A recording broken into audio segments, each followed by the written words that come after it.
Buenas tardes. Bienvenidos al Centro Asturiano de Madrid. En primer lugar, a Sofía. Bienvenida, Sofía, al Centro Asturiano de Madrid,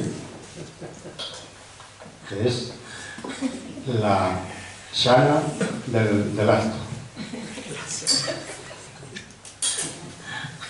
¿Sabes lo que es una Xana?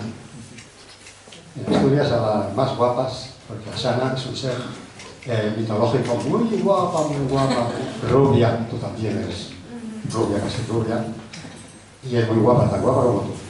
Entonces, tú eres la Xana de la fiesta, de hoy. Bueno,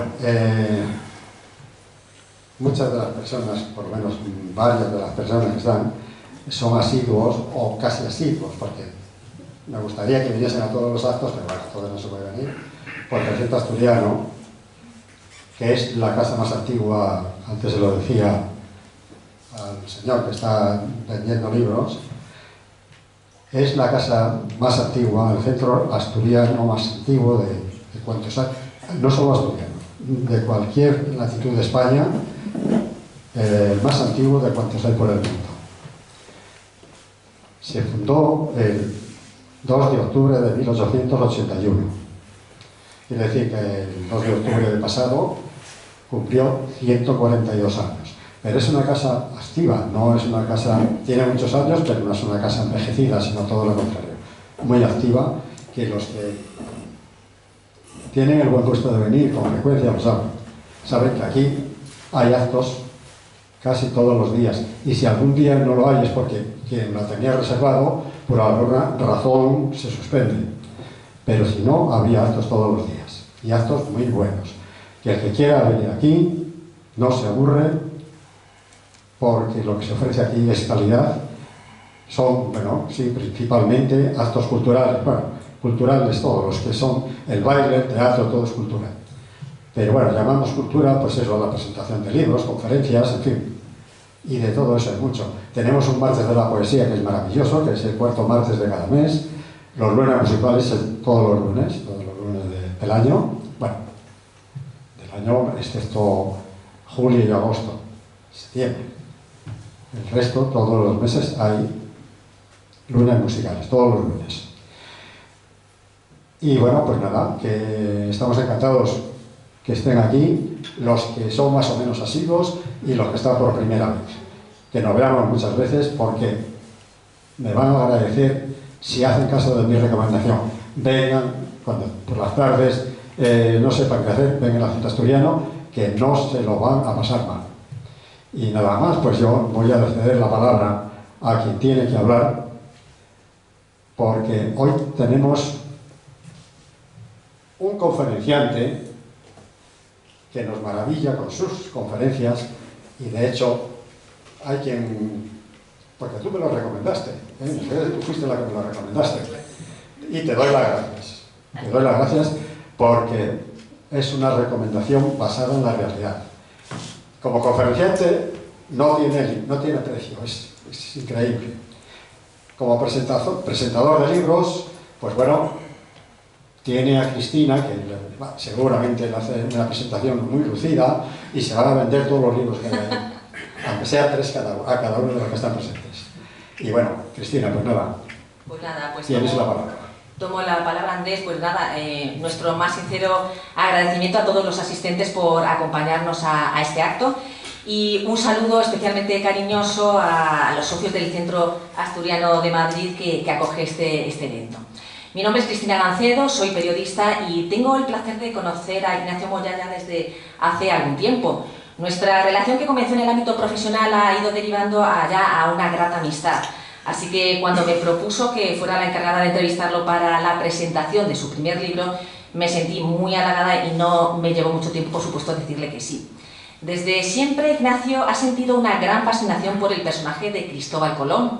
Ha tenido la oportunidad de impartir conferencias en todo el país sobre este tema y, como era de esperar, esto ha llevado sí o sí a la creación del libro que aquí hoy presentamos, Colón emprendedor, el almirante como hombre de empresa.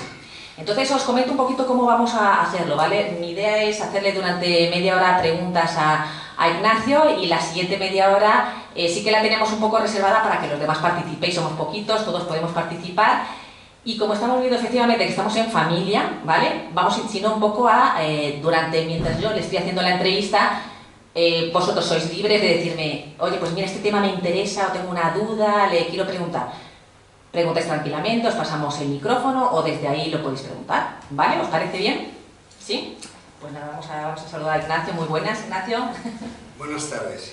Muy buenas. Bueno, pues Ignacio ha sido comandante de infantería, luego ha sido hombre de empresa, apasionado de la historia, en particular sobre el descubrimiento de América, conferenciante y ahora escritor. Tú como Colón has ido poco a poco conquistando diversos territorios y cumpliendo los objetivos que te has ido marcando. Este es tu primer libro. ¿Qué significa para ti este libro? Bueno,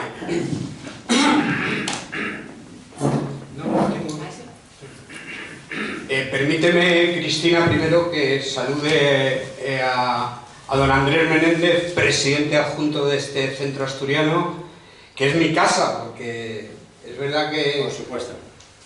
Que la tienes ya tomada como tuya y no te bajes de ese pedestal. Pero igual puedo resultar cansino, que son muchas veces ya. Tú no resultas cansino. Bueno, no. Sí, perdona. Hay personas que saben mucho, saben muchísimo, pero no tienen capacidad de transmitir. Saben mucho, pero no transmiten. Tú sabes y transmites. Entonces, el sitio lo tienes ganado.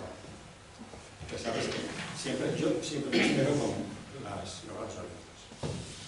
Te lo agradezco de corazón, Andrés. Sabes que hacía muchos años que desembarqué aquí precisamente con la primera conferencia de Cristóbal Colón y desde entonces he tardado más o menos, pero todas mis conferencias las he podido impartir aquí. Le agradezco muchísimo al Centro Asturiano y como siempre le mando un saludo a todo el personal que hace posible esta casa de Cana por los muchos méritos que tenéis de que Asturias esté tan bien representada aquí en Madrid gracias al Centro Asturiano de Madrid.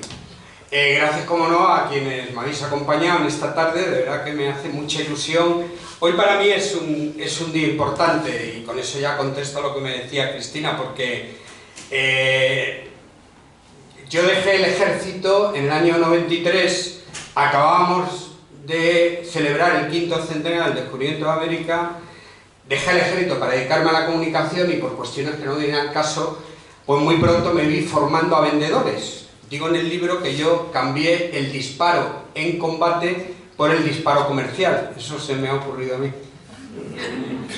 Pero así fue, y como estábamos celebrando todavía los ecos del 5º centenario del descubrimiento de América, todavía sonaban en España y yo empezaba a formar a vendedores, me acordé, bueno, yo de Colón sabía lo que creo, no quiero faltar el respeto a mi auditorio, que de verdad que os quiero con locura, pero de Colón es que no sabemos nada. Es como yo estaba hace muchísimos años. ¿Con cuántas carabelas viajó Colón? Estoy haciendo un examen sobre la marcha, pues soy profesor. ¿Con cuántas carabelas viajó Colón? 3. No, con 2 carabelas y una nao. ¿Cómo se llamaba el marino que gritó tierra desde la cofa de la Pinta? Que no fue Colón. Que no fue Colón, ¿cómo se llamaba? Rodrigo de Triana, ¿no? Bueno, pues resulta que la Pinta no tenía cofa y encima no gritó tierra, gritó lumbre, porque lo que... Mira, no quiero molestaros más, pero eso es lo que yo sabía de Colón cuando dije, ahora que empiezo a formar a vendedores, me voy a meter en la negociación, que nos había contado en el bachillerato, que Colón había tenido una negociación muy complicada con los reyes católicos, y dije, bueno, pues igual encuentro pedagogía que poder compartir con aquellos comerciales que yo empezaba a formar, y quedé abducido por la figura de Colón y sus enigmas, y raro era el curso en el que yo no hablara del modelo Colón. Me preguntaran o no me preguntaran por él, ¿no? Y sí, la verdad es que llevo muchos años pues enganchado a la figura de Colón, y en el 2013 pues diseñé una conferencia. Yo ya llevaba mucho recorrido como formador de empresa, entonces hice un híbrido entre la figura de Colón, bueno, concretamente lo denominé entonces el descubrimiento de América, un enfoque empresarial. Y eso es lo que durante 10 años pues he estado impartiendo por toda España, como bien has dicho, hasta ahora que me he vuelto a venir arriba. Los de infantería es que nos venimos arriba rápidamente, ¿no? Con permiso de mi general, ¿verdad que la infantería tenemos eso? Siempre, La fiel infantería. Y sí, para mí este libro significa muchísimo porque es un poco mi tesis doctoral o es poner la guinda a muchos años de bucear en la figura de Colón. ¿Y cómo fue el encontrar, porque es muy difícil encontrar editor, ¿no? Son lo que hablábamos antes, ¿no? Que son cientos y cientos, miles y miles de libros, ¿no? Que hay por ahí, y de repente un editor se fija en ti? Pues yo creo que es un atrevido, Carlos Comas Matas, mi Comas. editor. Sabes, ya lo he dicho en algunas otras presentaciones, que para mí pues se me apareció, fue llegar y besar el santo, porque mientras yo estaba escribiendo el libro, le decía a un amigo común que tenemos, Carlos y yo, que yo le decía, yo no sé cómo vamos a editar esto, porque ahora mismo un editor, ya no te digo que le edite un libro a un escritor novel, apenas existe, este es un caso, es que te miren a la cara siquiera. Yo estaba convencido que no encontraría, había tanteado a los editores de mi hermano Luis y mi hermano Fernando, aquí tengo quien conoce bien a mis hermanos, y los había tanteado y no había manera. Y entonces me acuerdo que le dije a Alberto, Alberto, este libro lo edito yo por la gloria de mi madre y pago lo que haga falta porque alguien lo ponga. Pero me habló Alberto de Carlos, somos medio vecinos, yo vivo en Torlones, él en La Roza, y le pedí que, bueno, le mandé un correo y le dije, pues mira, de Cristóbal Colón no me importaría igual escribir algo, porque era algo que quería hacer hace tiempo y tal. Le llamé, nos tomamos tengo que contar, permíteme Cristina, la anécdota de que cuando ya nos vemos Carlos y yo, pues bueno, educados, correctos, porque lo somos, pero yo le empiezo, me vengo arriba con toda mi ilusión que tengo con este personaje, porque Colón, Colón, Colón.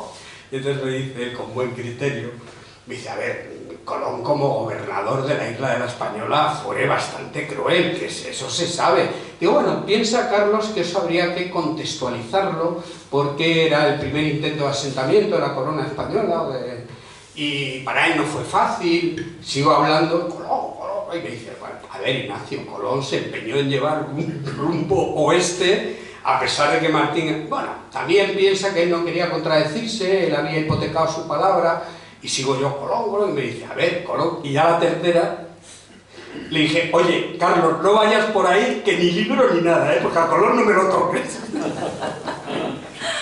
Y es verdad que yo, por Colón, es una figura complicada, con muchas luces y sombras, pero le he cogido cariño, ¿no? El libro, si quieres nos metemos ya con el libro, está dividido en dos partes, que eran las dos conferencias que tú solías hacer, ¿verdad? En esa primera parte, si quieres, nos metemos un poquito en esa primera parte. Sí, efectivamente es un enfoque empresarial, Colón emprendedor, que por cierto, no tenemos ahí la imagen de la portada de mi libro. Y no veamos A ver. se ha puesto en reposo, claro. A ver. Ahora. Vale. Para atrás, ¿no? Dale para atrás. Vale, vale, ¿no? Ahora estoy mucho más relajado. Bueno, efectivamente yo lo que hago es someter a Colón con los términos actuales de empresa. Incurro en el presentismo histórico, lo explico en el libro, porque es un disparate valorar lo que pasó entonces con los ojos de ahora, ¿no? Pero es que mi libro es un ejercicio absoluto de presentismo, o sea, intencionadamente le pido perdón además al descubridor y a la audiencia y al lector, porque quiero incurrir en el presentismo, es someter a Colón a los criterios actuales a ver qué sale. Colón no deja de ser un emprendedor que hace 500 años diseñó un proyecto, lo tuvo que vender y luego lo tuvo que dirigir. Como esos son los territorios donde yo me he movido hace ya 30 años como formador de empresa, territorios de liderazgo, las ventas y tal, pues someto a Cristóbal Colón a eso. Entonces, efectivamente, Cristina, la primera parte del libro lo titulo Cristóbal Colón cuando vender es imposible, y la segunda parte Cristóbal Colón jefe o líder. En la primera parte deduzco el perfil de Colón como vendedor y en la segunda pues analizamos al descubridor en el ejercicio del mando. Porque tardó Colón muchos años, ¿verdad? En esa negociación con los reyes católicos pasaron años, ¿no? Hasta que por fin, ¿no? O sea, uno de sus puntos fuertes, y yo creo que es lo que más admiras, es la tenacidad, ¿no? Claro, yo la deducción que hago en el libro es que Colón, a pesar de que habiendo nacido en Génova, dedico un capítulo a los orígenes del descubridor, yo lo resumo rápidamente diciendo que Bueno, a mí no... Yo no quiero cortarme, Cristina, con hacer lo que se llama spoiler, es decir, con descubrir cosas, porque se sabe el final, o sea, Colón descubre América. Perdón si os he chafado el final del libro. Bueno, con esa premisa, pues... ¿dónde me había quedado? No me acuerdo dónde estaba. No, entonces yo la deducción que hago de Colón como vendedor, que a pesar de haber nacido en Génova, yo digo que si el lugar de nacimiento de Colón fuera un puzzle de 100 piezas, pues la teoría oficial del Colón nacido en Génova encajaría 90-95 piezas. Es verdad que no se explica por qué, si era nacido en Génova, nunca habló el idioma que se hablaba entonces. ¿Por qué no volvió a Génova siendo un hombre muy de familia? No se sabe que volviera por Génova. Y esos son, pues, dos enigmas de otros muchos que hay, bueno, no muchos, pero que nos vamos a morir sin saber la realidad de eso. Pero eso es el Colón nacido en Génova, ¿no? Donde encajan, como digo, en ese símil del puzzle, 90-95 piezas. Todo lo que sea otro Colón, y las teorías que se apoyan en indicios más verosímiles, es el Colón nacido en Mallorca, el Colón nacido en Galicia, Colón nacido en Cataluña, Colón nacido en Portugal. Todo eso, pues en ese supuesto puzzle, pues encajarían hasta un 60 o un 70% de las piezas. Deja al descubierto, cualquier teoría que no sea la oficial, dejan al descubierto demasiadas cosas. Pero lo más importante que yo recojo en el libro es que debería darnos igual. O sea, el descubrimiento de América es un proyecto que avalaron las coronas de Castilla y de Aragón, y aunque hoy se descubriera que Colón había nacido en una isla griega, nos daría igual. Fue un proyecto, si se me permite, como digo en el libro, de la marca España. Hablas que el 80% de las decisiones de compra son emocionales y el 20% racionales.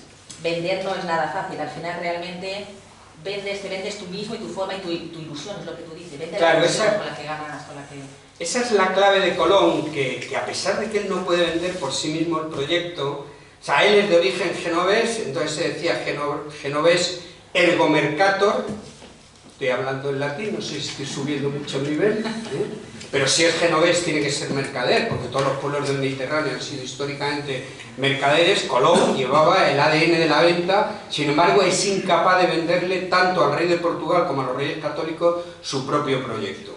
Porque tiene mal carácter, pues porque no maneja la inteligencia emocional, que le dedico buena parte en el libro.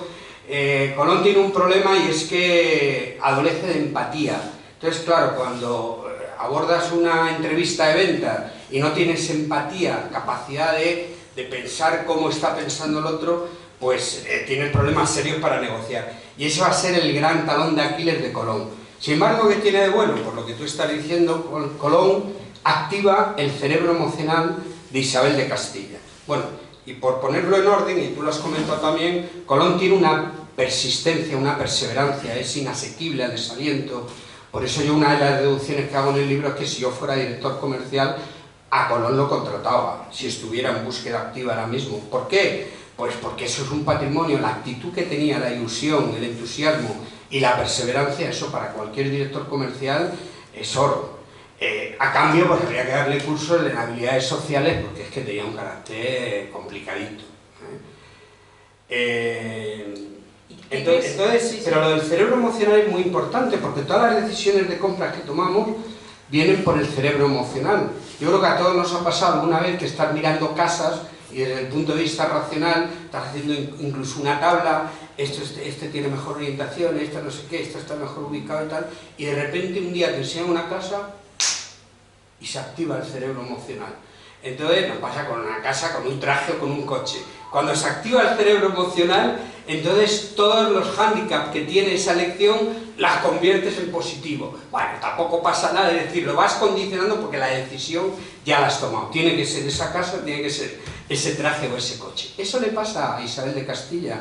Cuando Colón se planta en 1486 en Alcalá de Henares delante de los reyes católicos, está con una entrevista de venta, le está ofreciendo un proyecto a un matrimonio, y él no tiene ni idea de que los mundos que tienen Isabel y Fernando son radicalmente diferentes. Ahí es donde digo que Colón no tiene la empatía o la preparación suficiente, porque tenía que haberse informado de qué le pasaba a Isabel y qué le pasaba a Fernando.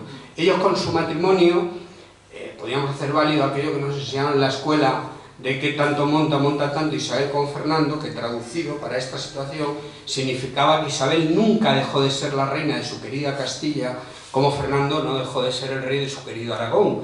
Tenían políticas, fueros diferentes, monedas, pero sin embargo con su matrimonio abordaron proyectos en común, como fue la Reconquista o la unificación para hacer de España el primer país, nación moderna del mundo.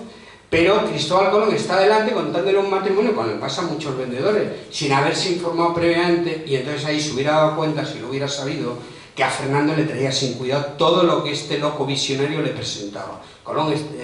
Fernando el Católico estaba hipotecado en el Mediterráneo, y me lo imagino diciendo, ay madre mía, que se vaya ya este pesado, y venga, y dale, y dale, y dale. Sin embargo, Isabel de Castilla, a poco de empezar a escucharles, se le activó el cerebro emocional. ¿Por qué? Porque su realidad era muy diferente. Ella había pagado un precio muy caro por ceñirse la corona de Castilla. Ella quiso terminar aquella guerra civil fratricida que hubo con Portugal, porque su madre era portuguesa, y a cambio, cuando firmó el acuerdo, pues a ella le daban la corona de Castilla, pero tuvo que ceder en el Atlántico. Y el Tratado de Alcasovas lo que marcaba es que para los castellanos era desde las Islas Canarias, incluida para nosotros, para el norte. Claro, la zona de expansión natural era de las Islas Canarias hacia abajo. Por eso Isabel de Castilla, cuando escucha a Colón, el Tratado de Alcasovas dice que en dirección oeste, que es lo que está proponiendo este genovés, que naveguemos hacia el oeste para tratar de alcanzar la especiería, a Isabel de Castilla le interesó mucho.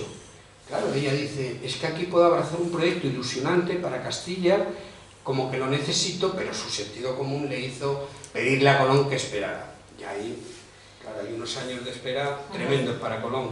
¿Qué crees qué sentimientos le movían a Colón? Era un poco, a veces uno piensa, ¿no? Es el conocimiento, el afán de aventura, la codicia.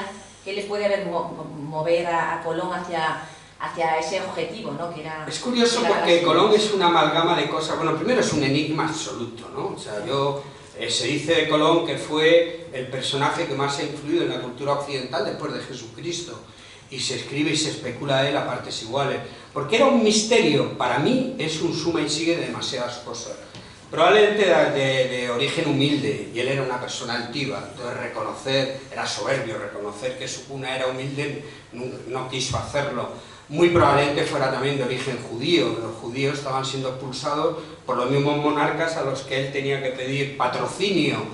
Él era de natural más bien callado, reservado, y bueno, ese suma y sigue hace que yo creo que es el personaje que más enigmas ha generado, y no creo, de verdad, aquí hago de profeta, no creo que podamos conocer jamás a nadie que lo haya enredado todo con tanto misterio. Pero ¿le movía el afán de aventura o el dinero, ¿no? El dinero de... Entonces se sabe que él era ambicioso. Claro, él es una amalgama de luces y sombras, todo en Colón es luces y sombras.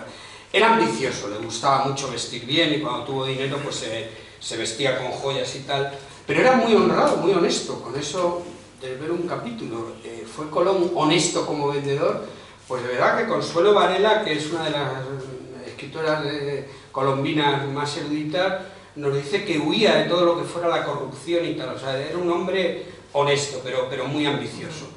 Pero lo que le movió fue un sueño que tuvo él y al que va a dedicar toda su vida. A mí me parece admirable que cuando él alimenta el sueño de por qué no viajar por el oeste para encontrar la especiería era muy importante para Europa, porque cuando Marco Polo nos hizo aquellos viajes por Asia y nos anunció a los europeos que allí había marfil, oro, sedas, especias, las especias eran especialmente importantes en la época porque no había salido Balay al mercado.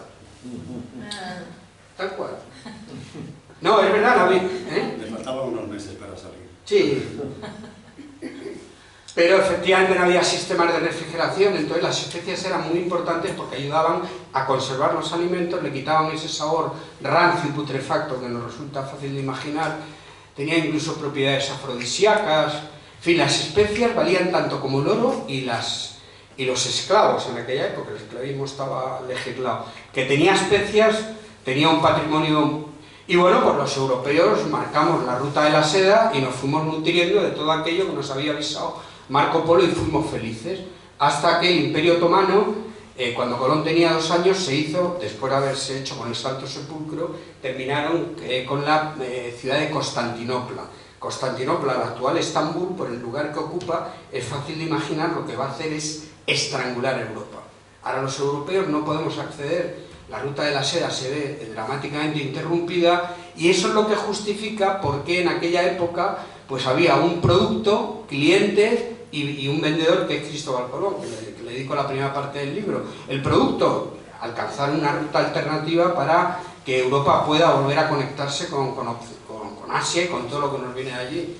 Los clientes, pues los monarcas europeos. Estamos en plena época en que las monarquías se estaban expandiendo y cualquiera de ellos, como va a hacer Isabel de Castilla, pues podían apostar por encontrar esa ruta alternativa.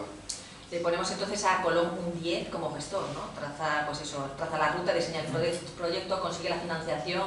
Yo creo que él aporta lo más importante para que ese proyecto se terminara vendiendo, que es la ilusión y activar el cerebro emocional de Isabel de Castilla, pero como tenía ese carácter, pues a la hora de negociar pues hay que tener calma, hay que tener tranquilidad, y Colón al final ya los reyes le hicieron esperar tanto tiempo que en la última negociación él es incapaz de cerrarlo porque se puso nervioso, se vino arriba, le dio el carácter, y cuando llegó ya después de haber 7 años pasaron desde que él presentó el proyecto en Alcalá de Henares, y ya cuando dijo que iba a la Rábida a recoger a su hijo para llevarlo a Córdoba, donde estaba su otro hijo, y dijo a los monjes que ya se despedía, que no quería ya esperar más, porque él estaba tan convencido, le quemaba tanto su proyecto, que estaba convencido que en naciones como Francia o Inglaterra le iban a apostar por ese proyecto. Entonces Fray Juan Pérez llama a la reina y dice: Majestad, el pájaro se va de la jaula.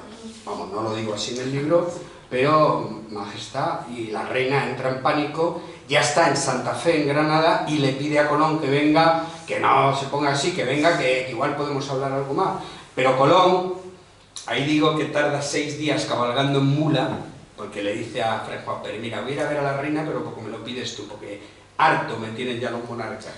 Se coge la mula, y yo digo que en el libro, que ese viaje de 6 días, Palos, Sevilla, Santa Fe, Granada, que los podía haber dedicado a prepararse, aunque fuera mentalmente, una nueva negociación, y además cuando todos los astros se habían conjuntado, no.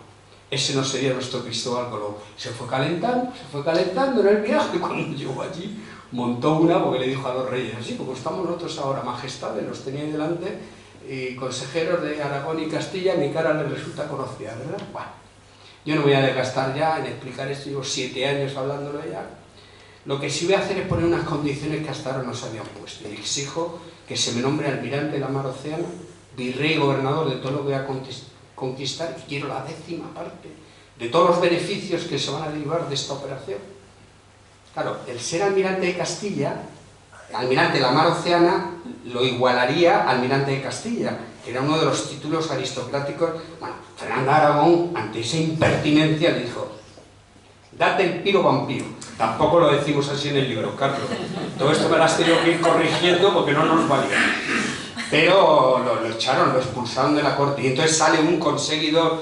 Por eso le podemos poner un 10 a Colón como ventaja, no porque tiene que ser Luis de Santángel el que arregle los estropicios de Colón, y finalmente el acuerdo se firma. ¿Sí? Claro. O sea, le ponemos un 10 en perseverancia y consecución de objetivos, ¿no? Ilusión, entusiasmo.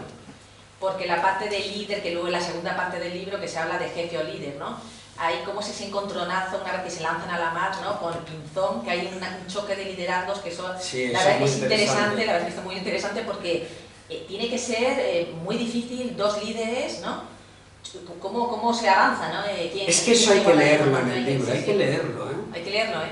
Aquí seguro que es más, no te voy a contestar para que lo compren. No. No, pero es emocionante, es verdad. Claro, por eso yo digo que Colón es un emprendedor de hace 500 años, ha diseñado un proyecto, ya lo ha vendido con la ayuda del conseguidor Luis de Santángel, y ahora, una vez que a principios de 1492, el 17 de abril, le dan el visto bueno, los reyes le dan el patrocinio, ahora tiene que ir a Palos a armar la flota, y Colón pasa de ser comercial, vendedor, ya con los deberes hechos, con esa ayuda, ahora pasa a ser director de un proyecto, con lo cual tiene que abrazar las funciones directivas.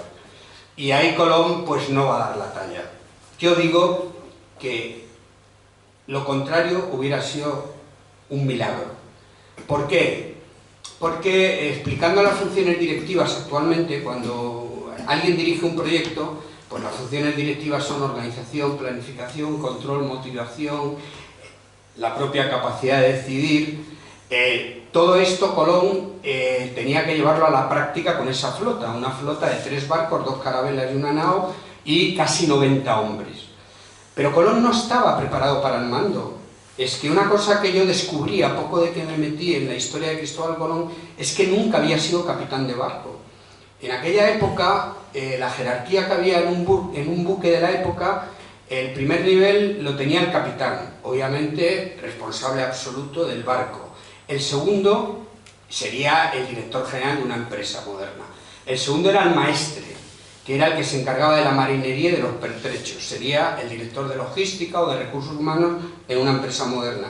Y el tercer nivel era el de piloto, que se encargaba de la navegación propiamente dicha. Sería un director de operaciones en una empresa moderna. Bueno, pues Colón, yo he buceado en toda la bibliografía y salvo un autor que dice que sí que fue capitán en una época que tuvo de corsario, Colón, las miles de horas que estuvo navegando y fue un marino sobresaliente y extraordinario, lo hizo como piloto. Como piloto. Lo que pasa es que siendo piloto dio lecciones magistrales a quienes sí habían sido capitanes. Y sostengo en el libro que Colón, estrictamente hablando, no fue un marino profesional. Hablamos de que alguien es profesional cuando vive de eso. Colón nunca vivió de la mar. Colón utilizó en una primera parte de su vida el mar Mediterráneo con fines comerciales, porque movía las mercancías de su familia, que se dedicaban al gremio textil, y va a ser cuando involuntariamente y por un accidente llegue a Portugal, cuando ahí se contagie de la navegación modernísima que estaban ya llevando a cabo los portugueses, que era la navegación de altura. Es tan sencillo como que en el Mediterráneo se utilizaba la navegación de cabotaje, con el permiso de Marta, que es una navegante excepcional. Elena le está mirando a Marta para ver si me está dando el visto bueno, ¿no? O sea, ¿verdad que le está preguntando lo que está diciendo este hombre es cierto? Bien, me centro. No, pero es verdad que la navegación de cabotaje, como su propio nombre indica, significa que los marinos del Mediterráneo iban de cabo a cabo. Es decir, nunca perdían de vista la costa. ¿Por qué? Porque las salidas a la navegación eran muy precarias, porque las corrientes y vientos siempre eran más favorables alrededor de la costa, y porque el Mediterráneo estaba lleno de corsarios y de piratas. Más te valía navegar cerca de la costa, no sea que tuvieras que arrimarte a algún puerto rápidamente. Y esto es lo que Colón había mamado, esto es lo que él conocía, pero por un accidente llega a Portugal y se encuentra que los portugueses, que ya han terminado la reconquista, mientras nosotros seguimos hipotecados tratando de expulsar a los musulmanes de España, los mismos musulmanes que entraron con Tarik por Algeciras, por la zona de Algeciras en el año 718, invadieron la península ibérica al completo, por lo tanto también los portugueses, Portugal. Pero Portugal había hecho ya sus deberes, habían expulsado ya a los musulmanes, y entonces decidieron, como es un balcón asomado a la mar, decidieron navegar y fueron descubriendo pues los archipiélagos que hoy son portugueses, pero se separaban tanto de la costa que tuvieron que encontrar una nueva manera de navegar, y es que había que conectarse con los astros, en fin, con las estrellas, y esa es la navegación de altura, que Colón va a aprender extraordinariamente y no sé por dónde ir. Por ahora, ¿alguien quiere mencionar algo, hacer alguna acotación, algún comentario, alguna cosilla? ¿Podéis participar? Y gracias por este quite, sí, don Andrés, dígame usted. ¿La llegada a Portugal fue un accidente o fue una estrategia? De ir a restregarle al rey de Portugal. Ah, bueno, tú estás hablando de otra llegada, sí, muy interesante. No, yo hablo de que cuando Colón tenía 25 años formaba parte de una escuadra que con fines comerciales iba al norte de Europa desde el Mediterráneo, y los corsarios atacaron a esa escuadra comercial, y la Bechala, que era la nave en la que iba Colón, pues fue incendiada. Él, con la ayuda de un remo, se tiró a la mar, tuvo muchas horas en esas aguas gélidas del Atlántico, que los médicos biógrafos de Colón dicen que le va a pasar factura. Colón de salud estaba muy maltrecho, pero sobre todo por la artrosis que generó. Así es como llega accidentalmente a Portugal. Y tú estás hablando, presidente, de cuando llegan del primer viaje, que efectivamente es un enigma. O sea, no se explica por qué Colón, en vez de irse directamente a Palos, pues tomó el gustazo. Es verdad que había un temporal. Ellos llegaban ya con 2 naves solo, la Pinta y la Niña, porque la Santa María se había hundido en el Caribe. Así que el capitán del barco era Vicente Yáñez Pinzón y Colón, en el viaje de vuelta, viajaba con él. La Pinta y la Niña se separaron, la Pinta consiguió recalar en Bayona, donde se celebra mucho, hay una réplica de la Pinta y tal, pero al separarse, Colón tuvo que entregarse, entre comillas, en el archipiélago de las Azores. Al ser un barco castellano tuvo muchísimos problemas, pero bueno, consiguieron salvar la vida, lo primero, y ya cuando retomaron y arreglaron un poco el barco, que estaba también maltrecho, pues ya tomó proa hacia el puerto de Palos. Pero volvió a haber otro temporal, según dice él, y tuvo que refugiarse en Lisboa. Entonces, muy probablemente entró allí para decirle al rey Juan II de Portugal, como tú dices, Andrés, restregarle y decirle que vengo del más allá, que he descubierto cositas, le dijo al rey Juan II de Portugal, y generó un problema, un conflicto diplomático muy muy serio. Tanto es así porque el rey Juan II de Portugal, con el testimonio de Colón, advirtió que probablemente habíamos incumplido el Tratado de Alcasova. Y es verdad que si ves la derrota que siguieron nuestras naves, Colón nunca fue por encima del paralelo de las Canarias hasta llegar al Caribe, porque si hubiera hecho eso hubiera llegado a Florida, o no, porque allí la corriente del Golfo igual les hubiera escupido hacia afuera y no hubiéramos tenido, esa flota se hubiera perdido. Él tuvo que bajar un poco hacia el sur, incumpliendo el Tratado de Alcasova. Bueno, pues, entonces el rey Juan II de Portugal pues, protestó y ya tuvo que intermediar el Papa, y se creó el Tratado de Tordesillas para tratar de intermediar, y el Papa nos echó un cable porque el rey Juan II de Portugal tenía razón. Bueno, ¿alguna pregunta mientras tanto? Ah, mira, por aquí. Bueno, lo primero que quiero es felicitar al autor por reivindicar la figura de Colón. Me parece un enfoque muy innovador el llamarle ya emprendedor, ¿no? Pero también porque reivindicas una de las principales figuras de la historia de España. Creo que, y es el momento de reivindicar, precisamente, además de poner en valor todos los valores, para la redundancia, que tú has citado, ¿no? Creo que es un ejemplo que debería estudiarse con mayor profundidad en nuestras escuelas, al igual que ocurre, por ejemplo, con el canon. Creo que el canon podrías también, y ahí te lo dejo, el que hagas un futuro análisis, porque yo creo que también tendría mucho en paralelo con Colón. Pero haces el símil muy innovador, vuelvo a repetir, muy imaginativo además, de Colón como emprendedor, hombre de empresa. Los CEOs de las grandes empresas les contratan normalmente por su capacidad, por sus conocimientos, pero también es cierto que son despedidos por su falta de inteligencia emocional, por su empatía. ¿Tú crees que Colón, en el enfoque que tú haces en una empresa actual, sería despedido por esa falta precisamente de empatía? Efectivamente. Lo mismo que pasó hace 500 años, que como comercial pues lo hizo muy bien, ya lo hemos hablado suficientemente, estaba empezando a decir que Colón como mando dejó muchísimo que desear. O sea, no hubiera durado en una empresa moderna 2 telediarios a menos. Es que hay una cosa muy curiosa, es que los reyes católicos, sin pretenderlo, provocan en Colón el principio de Peter,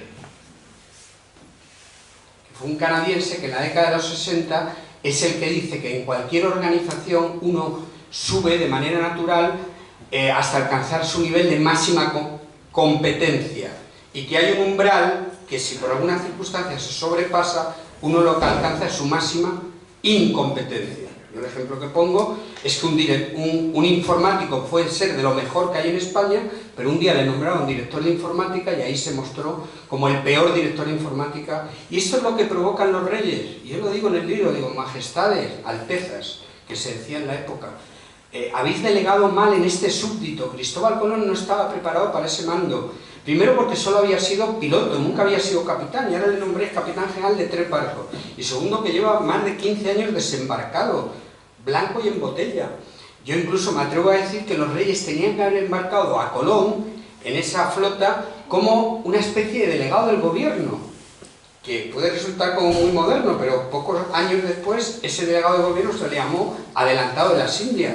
Es decir, vamos a navegar con la Santa María, la Pinta y la Niña. que mi propuesta sería, si se pudiera repetir, para que no hubiera tantos problemas, porque a punto estuvieron estos dos hombres de tirar por tierra el proyecto, es que Colón fuera embarcado en la Santa María como delegado del gobierno, es decir, como máximo responsable de la expedición, pero que Martín Alonso Pinzón hubiera sido el capitán general de la flota, y ya hubiera sido diferente. Pero Colón no tenía liderazgo, y no todo el mundo tiene que tener liderazgo. Yo trato, es muy complicado ser ecuánime con Colón, por lo que digo, porque es un personaje de luces y sombras constantemente. Pero reivindico, volviendo al principio de lo que planteabas, Paco, que por 2 o 3 veces digo en el libro que urge que los españoles nos conectemos con nuestro pasado, que lo que hizo Colón fue de las cosas más importantes que ha habido en la historia del mundo. Y sin embargo yo trato de combatir las descalificaciones infundadas que se ha hecho con él. Porque es verdad que ha habido una época en la que se ha mitificado mucho a Martín Alonso Pinzón, que yo no niego que fue un hombre con un liderazgo que Colón no tenía, pero se han dado vueltas de tuerca innecesarias contra Colón. O sea, es fácil disparar contra Colón porque encima era un hombre antipático, no era un hombre que despertaba simpatía, pero la gesta fue la que fue. Pongo un ejemplo nada más de cómo yo rompo lanzas a favor de Colón y de verdad no me quiero... Bueno, sí, me precio de esto, de que son... Algunos aspectos recojo en el libro que son inéditos, que los autores que hablan sobre Colón, un dato solamente. Habréis oído todos alguna vez que sin el concurso de Martín Alonso Pinzón hubiera sido imposible que Colón reclutara. Claro, es que hay que ponerse en el pellejo de Colón, que llega allí a palos de mover con unos edictos encima de los reyes que obligan a palos a embargar 2 carabelas, y es decir, que hay que poner a disposición de Colón 2 carabelas y sus tripulaciones, y los paleños le dijeron a Colón, bueno, vale, que sí, date el piro con piro también, ¿no? Es decir, que nadie le hizo caso, porque era un tío raro, desconocido, que viene con una orden de embargo y tal, y que yo tengo que navegar, además, por la mar tenebrosa, por esa mar incógnita donde hay tantas supersticiones. Entonces nadie quiso reclutarse con Colón. Pero Colón, mientras espera que llegue Martín Alonso Pinzón, porque le ha dicho Fray Antonio de Marchena, que quizás este marino de mucho renombre en la comarca, pero viene de Roma con un cargamento de sardinas y tardará un mes, vamos a esperar porque igual él te puede ayudar. Y es verdad que Martín Alonso Pinzón le ayuda, pero en ese periodo de tiempo, lo que no dicen los historiadores, y yo sí lo digo, es que aprovechó Cristóbal Colón, vamos, no porque yo lo haya investigado en los legajos, sino porque lo he leído, pero no se hace mención de esto. Colón aprovecha y se va al puerto de Santa María. ¿Quién está en el puerto de Santa María? Juan de la Cosa. Tiene una nave, una nao que se llama la Gallega, que luego Colón la va a rebautizar como la Santa María. En los 7 años que Cristóbal Colón está persiguiendo a los reyes católicos, tuvo 2 años viviendo en el puerto de Santa María. En uno de sus paseos por el puerto conoce a Juan de la Cosa, que es el armador propietario de la nao Marigalante, llamada por ellos la Gallega. Y entonces le dice, oye tú Juan de la Cosa, soy Cristóbal, encantado de conocerte. Escúchame una cosita, estoy persiguiendo a los reyes católicos. Si ellos me dieran patrocinio para navegar hacia el oeste, ¿podría contar contigo? Y le dijo Juan de la Cosa, pues no lo descarto cuando llegue el momento, y pasaron 2 años. A los 2 años, cuando tiene que estar en Palos esperando, se acuerda de este hombre, se acercó al puerto de Palos y alquiló la nao, la Gallega, que la rebautizó como la Santa María. Y ahí van a navegar 40 hombres.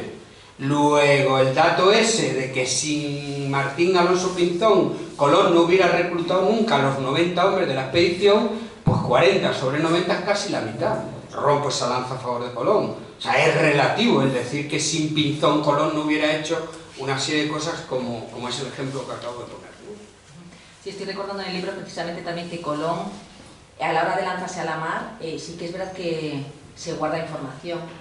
O sea, empieza a generarse malos rollos, porque es verdad, porque no se lanza, empieza a pasar el tiempo, un mes, no llegan a tierra, se guarda Colón ases en la mano.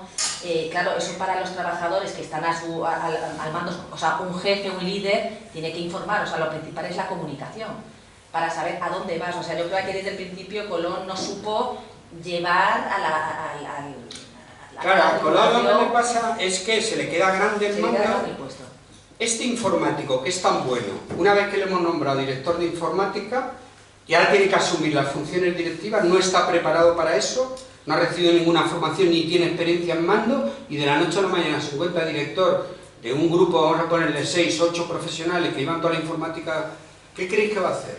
¿Qué tiempo le va a dedicar a las funciones directivas? Nada. ¿Y dónde va a estar? Con las manos en el teclado, porque es su zona cómoda, se va a emboscar en la parte técnica, que es donde él encuentra su seguridad. No sabe cómo manejar el resto, o sea, no sabe hacer esa función realmente. No y sabe... Colón, sin salvar la distancia, hace lo mismo. ¿Qué es lo que hace? Pilotar la Santa María, que es lo que sabe hacer, y abandona las funciones directivas. Por eso la comunicación, que en momentos de crisis es determinante. Yo digo en el libro que la comunicación es importante para cualquiera de nosotros. Es muy importante para quienes dirigen equipos de trabajo y es determinante cuando hay momentos de crisis.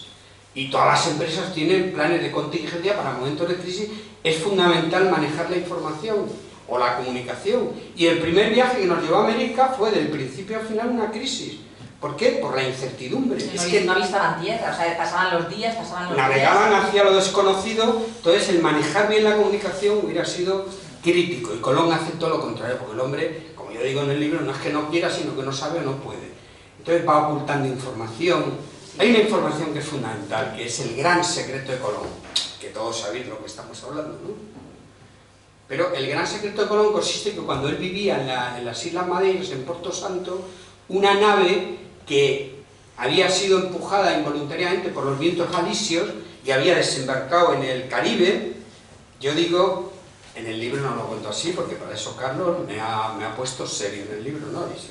Y así tenía que ser. Pero lo que yo digo en las conferencias es que una nave que la dirige un piloto que se llama Alonso de Huelva, con 20 tripulantes que están en las islas de Cabo Verde, de repente se ven empujadas por los vientos alisios y al cabo de 2 semanas y media, 3 semanas, llegan al Caribe. O sea, estos hombres que vienen de Europa, de la negra Europa y medieval y todos son normas, y se encuentran en el Caribe. Pues dijeron, nos vamos a entretener. Y es verdad, llegaron a un sitio que les pareció el paraíso. Los autores no se ponen de acuerdo, pero pudieron estar hasta 1 o 2 años hasta que van muriendo. Ellos y la nave. Ellos porque están contrayendo una cepa de la sífilis en sus relaciones sexuales con las indígenas, una cepa de la sífilis que no se conocía en Europa, y empiezan a morir. Y la nave porque ha contraído un molusco que se llama la broma, que ataca la madera, y la nave está empezando también a fallecer. Entonces, antes de que eso ocurriera, pues se calcula que unos 6 o 8 navegantes cogieron la embarcación y pusieron la proa de nuevo a Europa para buscar el auxilio médico. Llegaron y la casualidad hizo que cuando iban a llegar a las costas de Europa, el viento les llevó a la isla de Porto Santo, donde está la familia Colón. Y Cristóbal Colón ve llegar una nave desvencijada y van muriendo los 3 o 4 que quedaban vivos, y el último, y esto lo dice el profesor Manzano, catedrático madrileño, y lo dan por bueno la mayoría de los autores, el último en morir fue el propio piloto, Alonso de Huelva, que en justa correspondencia por los cuidados que les había dado la familia Colón, le da una información crítica a Cristóbal Colón. Le dice, venimos de conocer tierra más allá de la mar incógnita, estos son los rumbos, este es el mapa de lo que yo he ido haciendo, y esta es la manera de regresar, porque el regresar, lo que luego va a ser el tornaviaje del Pacífico de Urdaneta, también era una incógnita en el Atlántico. Por eso era un mar, el océano Atlántico se le llamaba la mar tenebrosa, porque eran muchos los que se habían dirigido hacia el oeste, pero muy pocos los que regresaban. Hoy se sabe que lo que no sabían ellos era cómo regresar, y el océano Atlántico se comporta igual que el Pacífico. Hoy nuestro buque escuela Juan Sebastián Elcano, navegando a vela, lo que hace es que bajan hasta el paralelo de las Canarias, se dejan empujar por los vientos alisios, luego suben un poco hacia el norte, paran en Nueva York, hacen las últimas compras y se dejan empujar por los vientos y las corrientes del Golfo. Es en el sentido de las agujas del reloj. Pero esto no lo sabían los marinos de la época, entonces se iban para allá y cuando ponían la proa para Europa, pues no regresaban porque los vientos no eran favorables y por eso muchos morían.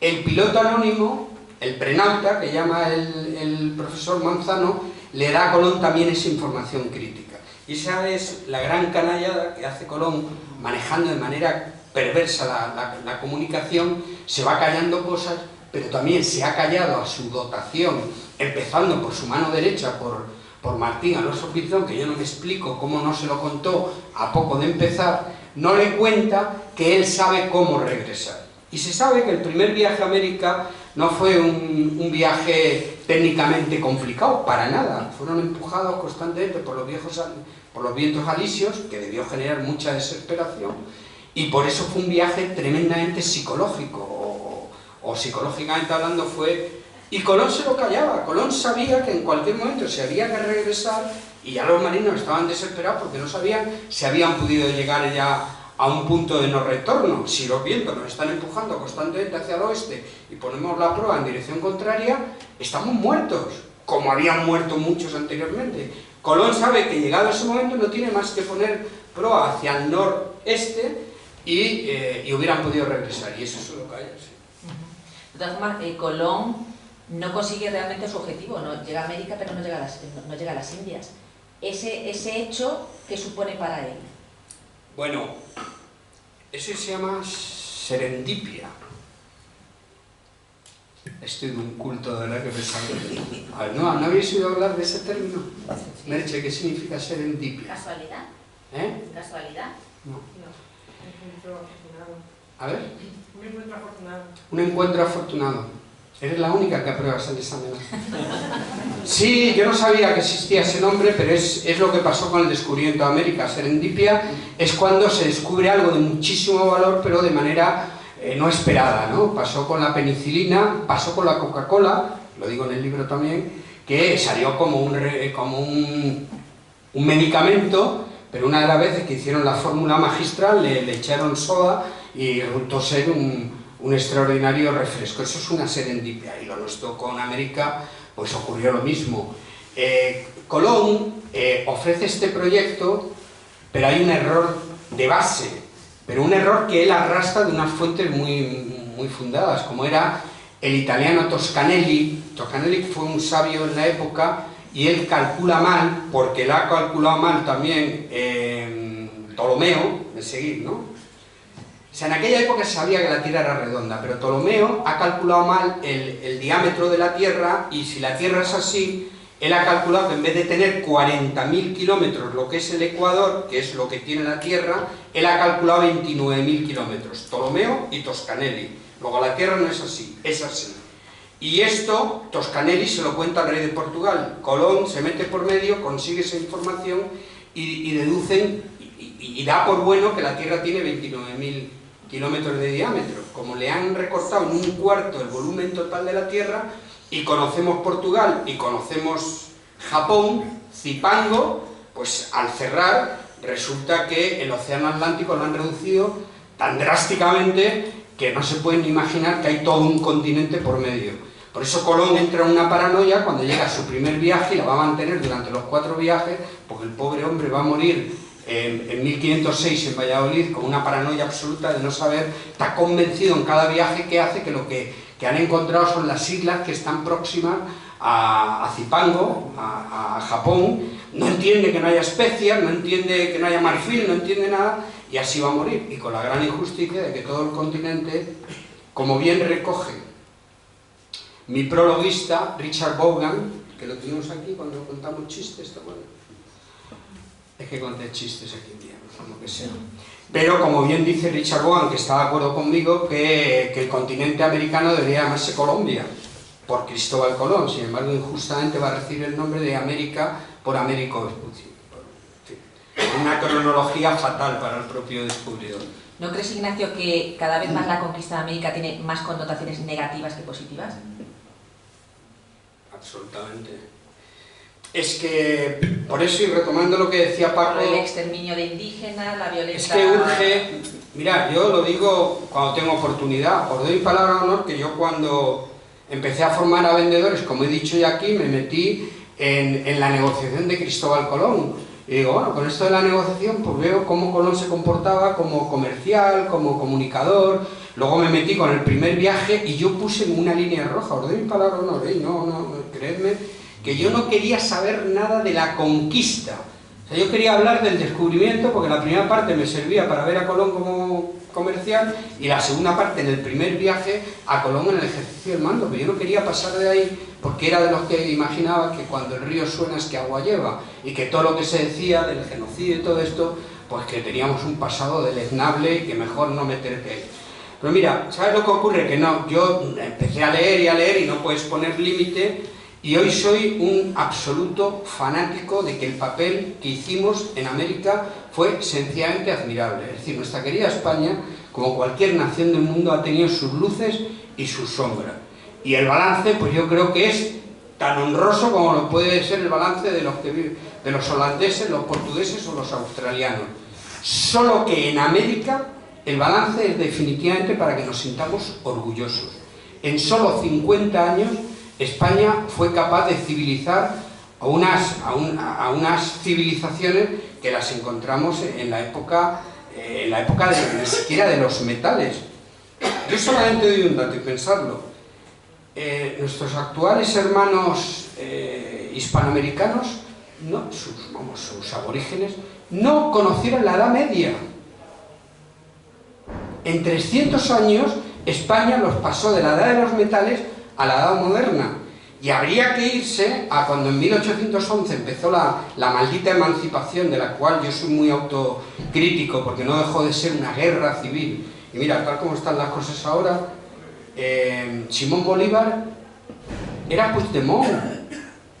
Es el mismo caso, estoy hablando en serio, O sea, Simón Bolívar es el Puigdemont de ahora, es decir, una persona que con fines reivindicativos quiso medrar cuando vio que nuestra corona estaba bajo mínimos por la guerra de la independencia, y al final los criollos, es decir, los de origen español, lo que generamos allí fue una guerra civil que nos debería dar vergüenza. O sea, se emanciparon los países hispanoamericanos por una guerra civil nuestra, por el maldito cainismo en el que estamos siempre metidos en España.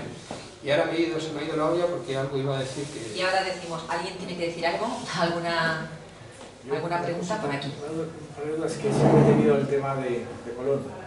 La primera es la de si fue maltratador. Es verdad que fue un maltratador de indios y tuvo que venir a España que la justiciaran, y que tuvo problemas con Isabel la Católica, que era la que había promulgado la ley de indios, de protección de los indios. Claro, y eso nos hace grandes también, porque está por ver, y lo digo en el libro, a ver algún otro conquistador contemporáneo de Colón que fuera reprendido, que fuera detenido, que fuera justiciado, y España, el sistema nuestro, señal de que funcionaba, lo hizo con Cristóbal Colón porque se lo merecía. Cristóbal Colón nunca había sido esclavista. Había sido esclavista Martín Alonso Pinzón, que de manera ilegal se traían esclavos negros de África y los vendían en España, donde el esclavismo estaba autorizado y estaba legislado. Es verdad que por donde ha pasado el cristianismo, la civilización cristiana católica, pues siempre el esclavismo ha sido un perfil bajo. O sea, hay que imaginarse que en aquella época los esclavos eran de tipo doméstico, o hacían labores domésticas, pero sin libertad absoluta, luego eran esclavos. Y Martín Alonso Pinzón había medrado y había hecho buena parte de su fortuna con mucho contrabando, burlando a los portugueses y trayéndose de las pescaderías cosas y esclavos. Colón, que se sepa, nunca había sido esclavista, pero hay un momento, y te agradezco de verdad mucho tu pregunta, porque esta es otra de las páginas de la historia que debería hacernos sentirnos orgullosos y que para mi gusto no se enfatiza suficientemente en los textos. Colón lleva ya 2 viajes hechos, los reyes están poniendo ahí su dinero, han firmado un acuerdo por el que Colón tiene que traer especias, oro y evangelizar. Ese es el compromiso que tiene Colón. Entonces resulta que lleva 2 viajes y no ha encontrado especias, no ha encontrado oro, y el hombre, en un momento de agobio, pues lo que decide es, ya había mandado un poquito de especias que había encontrado por ahí, algunas pepitas de oro, un poco para que los reyes se calmaran, porque ya le estaban pidiendo cuentas. Este no está cumpliendo con el compromiso. Y ya viendo que efectivamente no podía cumplir y que el tiempo pasaba, se le ocurrió esclavizar o hacer esclavos a 300 indígenas con los que habíamos combatido. Hay que decir que eso era muy común en la época. Es decir, antaño, porque la guerra ya se hunde en la profundidad de los tiempos, pero antiguamente en la guerra lo que hacía es que se mataban unos con otros y punto. Pero a alguien se le ocurrió que a esos que iban a matar cuando los habían hecho prisioneros, si en vez de matarlos los esclavizaban, es decir, los ponemos a nuestro servicio, pues igual, oye, pues ya que los tenemos, que nos ayuden con esto, con esto. Y ese es el origen, dicho de manera muy tosca, del esclavismo. Y entonces Colón hizo eso con 300 indígenas con los que estábamos combatiendo Colón le había pasado una cosa, es que cuando le da cuenta a los reyes católicos del primer viaje le habla de los aborígenes que hay allí, que son los taínos, y se sabe que era una civilización muy pacífica. Colón no está mintiendo en Barcelona, lo que no sabe es que la verdad que ocurre en América es que los taínos están siendo perseguidos y masacrados por los caribes, que practican la antropofagia, el canibalismo, etcétera, etcétera. Pero eso Colón no lo sabe cuando se lo está diciendo a los reyes católicos. Cuando vuelve en el segundo viaje se encuentra que los caribes entran en contacto con los españoles y combaten y se crean combates muy cruentos. Entonces Colón lo que hace es que a 300 de ellos los esclaviza, los mete en barco y los manda a la península con una carta. Y le dice a Fonseca, al obispo, el señor obispo, estoy con el tema de las especias y tal, pero tome usted esto como un anticipo a cuenta de lo que está por venir. Y ahí mando 300 esclavos que no dejan de ser pues dinero para la corona. Y esto es importante lo que voy a decir ahora. Fonseca da por bueno el tramitar y preguntarle a los reyes católicos que sí aprueba esa operación. Y los reyes dicen que sí. Fernando e Isabel, Isabel y Fernando dan por bueno y esa operación de compraventa se hace. Los esclavos se venden, la corona pues obtiene un beneficio y los esclavos pues pasan a manos de señores de la Andalucía de la época. Unos días después, la reina Isabel de Castilla se despierta súbitamente una noche, enciende la vela, inquieta, y su marido le dice: ¿qué te pasa, Isabel? Estoy inquieta. Ay, por favor, Isabel, apaga la vela que mañana tenemos muchas audiencias. No me cuadra esto. ¿Pero qué es lo que no te cuadra? No, y es verdad lo que digo, la reina unos días después cuestionó si lo que habían hecho obedecía a los criterios éticos y morales que querían poner allí en América. Le vino a decir a su marido, Fernando: pero vamos, si hemos mandado a Cristóbal Colón a evangelizar y ahora nos los trae esclavizados, ¿qué estamos, a setas o a roles? ¿Me entendéis? Y esto, esa inquietud de Isabel ya está haciendo historia, porque hasta ese momento ningún mandatario, y ella era mujer, que hay que ponerlo en valor porque en aquella época mujeres eran muy pocas, pero por primera vez en la historia del mundo, un mandatario, nuestra reina Isabel de Castilla, se preocupa por los criterios éticos con los que estamos haciendo la conquista. Pero es que Fernando de Aragón lo da por bueno, y es que se monta una junta de sabios, teólogos, filósofos y tal, que le dicen a la reina: Majestad, Alteza, sus reparos éticos estaban justificados. Efectivamente, esto no tenía que haber sido así. Y se retrotrae la operación. Los 300 esclavos son recuperados, se les devuelve el dinero a los propietarios y van a nuestros territorios de ultramar. Y ahí es cuando por primera vez en la historia del mundo una mandatario dice que no quiere que en sus territorios conquistados haya esclavismo. Es decir, el esclavismo sigue en Castilla, de ese tipo de perfil doméstico, pero no quiere que, quiere que Colón cumpla estrictamente que sean evangelizados. Esto me parece una página de nuestra historia para sentirnos orgullosos, porque además va a marcar la manera de proceder de nuestro imperio, el imperio español, porque yo digo, y estaréis de acuerdo conmigo, que Fernando de Aragón, que era más frío, más calculador, muy inteligente, pues cuando muere la reina en 1504, que encima le vinieron muchos problemas desde allí, porque los dominicos habían detectado que estaban maltratando a los indígenas, y entonces el sermón de Fray Antonio Montesino, que les dijo a los conquistadores: es una vergüenza que en el nombre de Cristo estén haciendo esto. Cuando a los dominicos les cayeron la boca, les quitaron de empleo y sueldo, les suspendieron empleo y sueldo, y 2 de ellos fueron hasta Burgos a buscar al rey y decirle: es una vergüenza lo que estamos haciendo allí.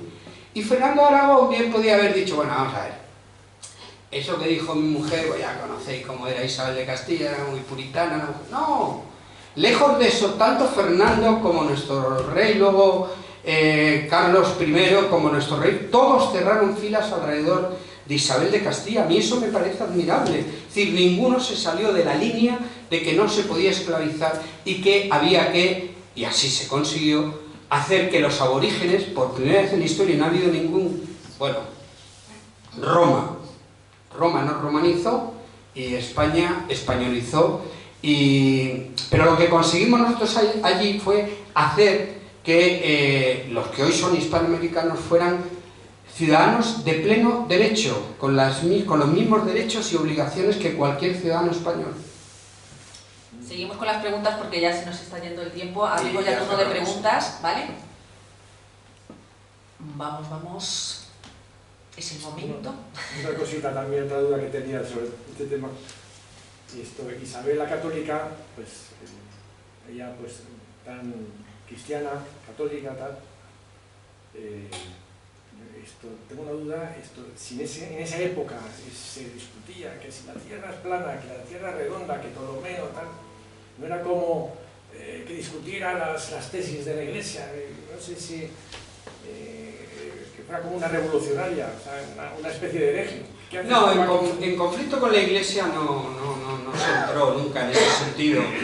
Quizás habría que apuntar que Colón siempre tuvo un espíritu mesiánico. Él estaba convencido que lo que hacía era para liberar el Santo Sepulcro y que precisamente todo lo que tenían que las arcas que se llenarían con las especias y con todo el dinero que se iba a acumular, que él podría personalmente pues liberar el Santo Sepulcro, hacer su particular cruzada.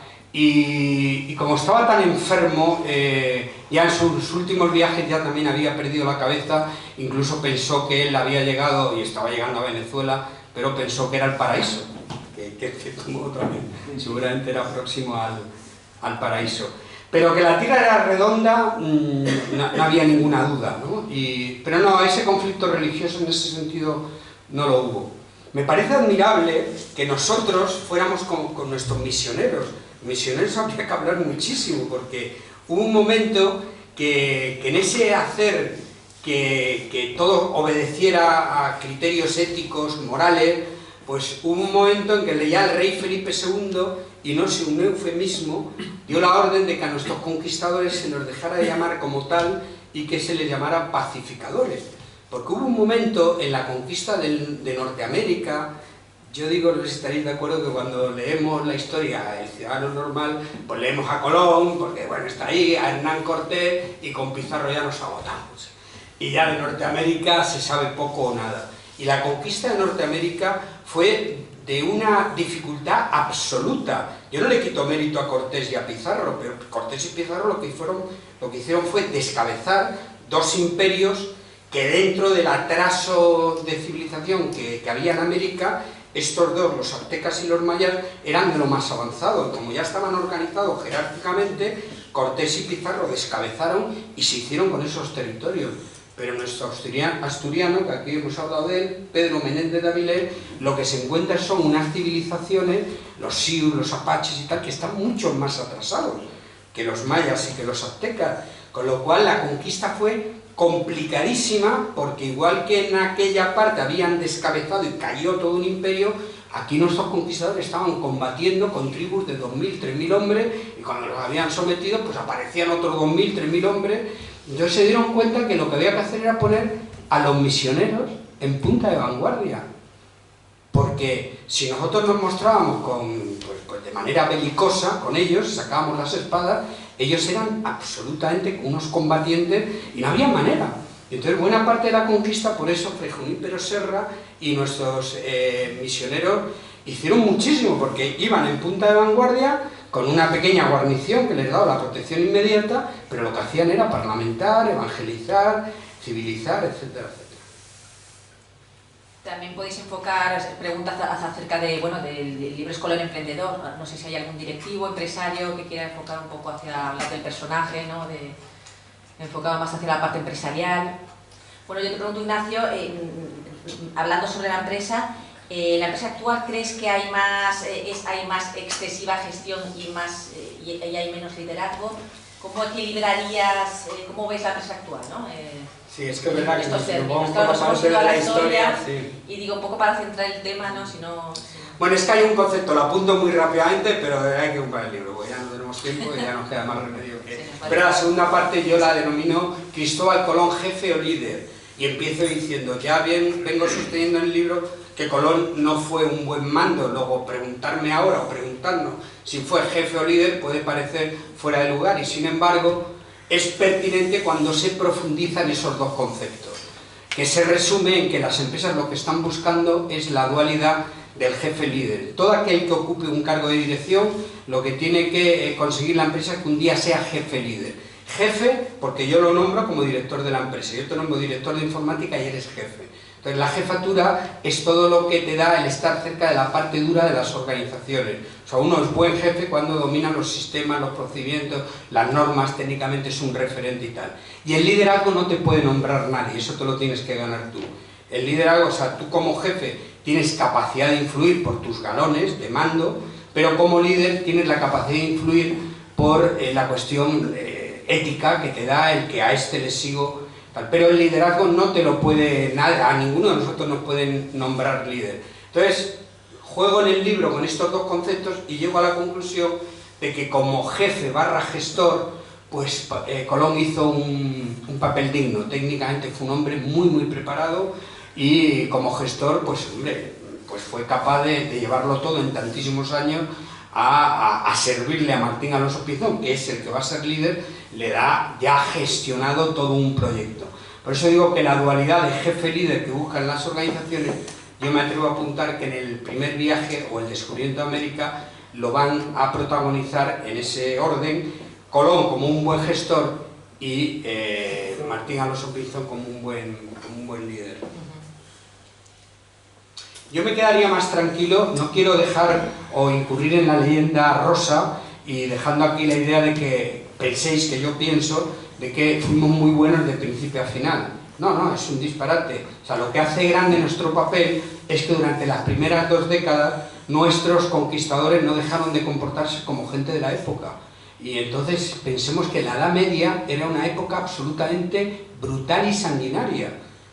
Es que los conceptos de humanidad y de compasión no habían aparecido todavía en aquella época. Estamos acostumbrados a ver películas de los romanos y cómo a los esclavos, yo cuando era pequeño se me quedó aquello grabado, cómo los enterraban y les dejaban solo la cabeza afuera y el sol hacía que con el... Bueno, eran sanguinarios y cuanto más atrás te vayas, pero en la Edad Media los tribunales y la Inquisición no fue más sanguinaria, al contrario, fue menos sanguinaria que los tribunales civiles, pero es que en Inglaterra los verdugos se llevaban las cabezas al que le cortaban la cabeza. Con eso no estoy criticando. Yo hay una frase que le doy mucha importancia en el libro, es que nosotros, bueno, pero termino con esto, durante las 2 primeras décadas nuestros conquistadores se comportaron como era de esperar, de manera brutal y sanguinaria. Pensemos que eran hombres que venían de la Edad Media, donde todo estaba cifrado en señores y vasallos, y ahora ellos, que habían cruzado el charco, querían ser señores, y por lo tanto los indígenas tenían que ser los vasallos.